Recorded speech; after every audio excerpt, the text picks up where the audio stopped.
Rooba cimaa tibbana roobe hordofee guutinsa laga Hawaashiin lolaan hawaasarra miidhaa qaqqabsiiseera. Miidhaa gaheen jiraattota aanaalee godina Shawaa Lixaa 3 fi aanaalee Shawaa Kibba Lixaa 3 gandoota garaagaraatti sababa lolaan qeerraa buqqa'anii fi qabeenyi jalaa manca'eef deeggarsi taasifamaa jiru cimee akka itti fufu jiraattonni gaafatan.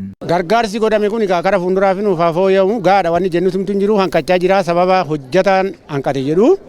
Maatoleen keenya immoo kun argatus jira kun kan hin argannes hin jira ammaaf gara fuulduraa yoo nuuf fooyya'e malee gaamutiin jira. Wanna tokko fudhanneen baane mootummaan keenya nu gargaare kan akka jibbaan akka indilibsii kan akka nyaata tirree maatii keenya kan jedheef bulchaan aanattis hooggantoonni keenya isaa galatoomanii jedhan akka kiyyattan.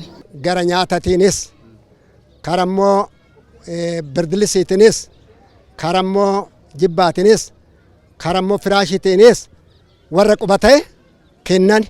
Warri immoo dhufee fudhachuu dadhaban achi kan galaana keessa jiran hanqatee jira.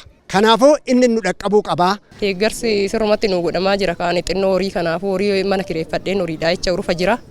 Garuu waan ta'e jibbaa firaashii hundumaa nu kennan hundumaa nu gargaaraa jiru. Rakkoo mudateef dhaabbileen federaalaa naannoo fi dargaggoonni deeggarsaa fi hojii lubbuu baraaruu hojjetamaa jira kan jedhan bulchaan bulchiinsa godina Shawaa Kibba Lixaa obbo Mokonnon Baayisaa hawaasni of eeggannoo taasisuu qaba jedhan. Dhaabbilee federaalaa, dhaabbilee naannoo keenya buusaa gonofaa dhaabbata hedduudha hojii hawaasa keenya baraaruu hojjetaa kan turan isaaniif galata guddaan qaba. Ittaan immoo kan jiru hawaasni keenya ammallee of eeggannoo gochuu danda'utu sarara jiraata jechuudha. Roobni kun tilmaamuun hin danda'amu. Roobni atinii taayim roobe rakkoo akkanaa geessisuu hin danda'a waan ta'eef ammallee hawaasni keenya of eeggannoo gochuu qaba. Hawaasni gaafa qe'eesaattis deebi'u hojiin bal'aan nuti hojjennu hin jira. Of eeggannoo gochuu danda'utu sarara jiraata jechuudha.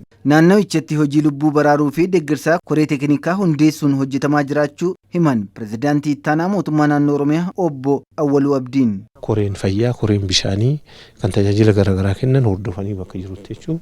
Koreen garaagaraa dhaabbateeti kan tajaajila fayyaa kennanis, kan tajaajila bishaanii kennan, kan nyaata dhiyeessan, kan uummata kana galmeessan, kan laga kana keessaa immoo bishaan kana keessaa uummata yaasan karaa guutuu ta'een ijaaramee karaa ijaarama guutuun hawaasni as keessaa bahee bakka amma jirutti manneen barnootaa keessatti mana nama dhuunfaa keessattis fira firatti siiqee jechuun achitti immoo deeggarsa isa barbaachisu nyaata, uffata.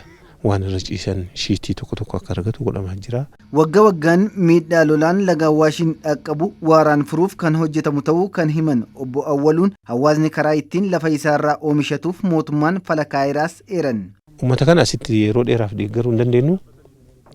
Deebi'ee lafa ofii qotachuu qabaa, facaafachuu qabaa, jiruuf jireenya isaatti deebi'uu qabaa. Kanatti deebisuuf immoo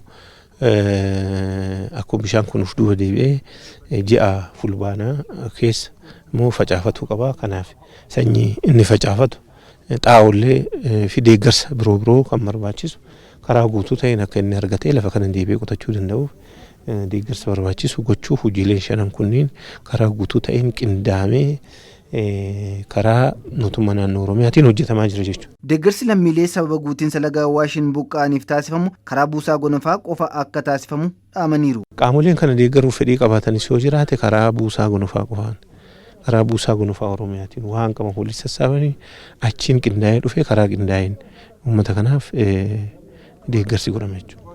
Kanaan ala qaamoleen tokko rakkoo uumame kanatti fayyadamuun warri daldala siyaasaatiif socho'an tokko jiranii carraa kanaan akka harka isaanii sassaabbatan ergaa dabarsuufii barbaanne rakkoo amma nu qunname kana karaa guutuu ta'een karaa ijaarameen qolachaa jira, dandamachaa jira.